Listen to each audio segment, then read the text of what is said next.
જય શ્રી રામ. આપણું ગામ એટલે ગામ હો ભાઈ, કાઠિયાવાડની એડમાં તો કોઈ આવે જ નહીં હો. કાઠિયાવાડ એટલે કાઠિયાવાડ કહેવાય, બાકી કાઠિયાવાડની એડમાં કોઈ આવે જ નહીં હો. કેવો વરસાદ આવે, બધાય હાવની ઘરે પાણીના ધોરિયામાં નાહવા જઈએ, કોઈની ઘરે વરસાદ આવે તો આપણે જોવા જઈએ, કડાકા ને ભડાકા થાય, કેવી મજા આવે. તમે જોવ ને તો કાઠિયાવાડ તો બહુ યાદ આવે હો. એની યાદમાં કોઈ ન આવે. કોઈના ઘરમાં પાણી ઘૂસી જાય એટલે કે કોઈના ઘરમાં પાણી ઘૂસી જાય પછી આપણે એની ઘરે જોવા જઈએ, એટલે કોઈ આપણે એની ઘરે પછી જોવા જઈએ કે તમારા ઘરમાં પાણી આવ્યું કે નહીં.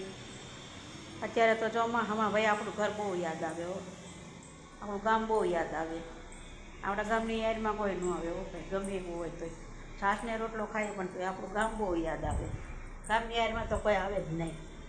કાઠિયાવાડ એ કાઠિયાવાડ ભાઈ. ચોમાસામાં તો એ વરસાદ આવતો હોય ને ભજીયાનો પ્રોગ્રામ. અમારે ધેરીના દાદા તો આવે એટલે એમ જ કહે, હાલો ભજીયા બનાવો, ભજીયા બનાવો. ભજીયાનો પ્રોગ્રામ થયો કે નહીં, કીધું ચાલુ જ છે ભજીયા, જમવા જ બેસી જાઓ. એકાબીજાને ઘરે દેવા જઈએ ને. અને દિવસમાં વરસાદ આવે તો કેટલી વાર તો 5-6 જોડી તો કપડાં આપણા બગડી જાય, પલળી જાય. એટલે આપણે ભાઈ કાઠિયાવાડની એડમાં તો કોઈ આવે જ નહીં. આ વરસાદ આવે, ચોમાસું આવે એટલે કાઠિયાવાડ તો બહુ જ યાદ આવે છો.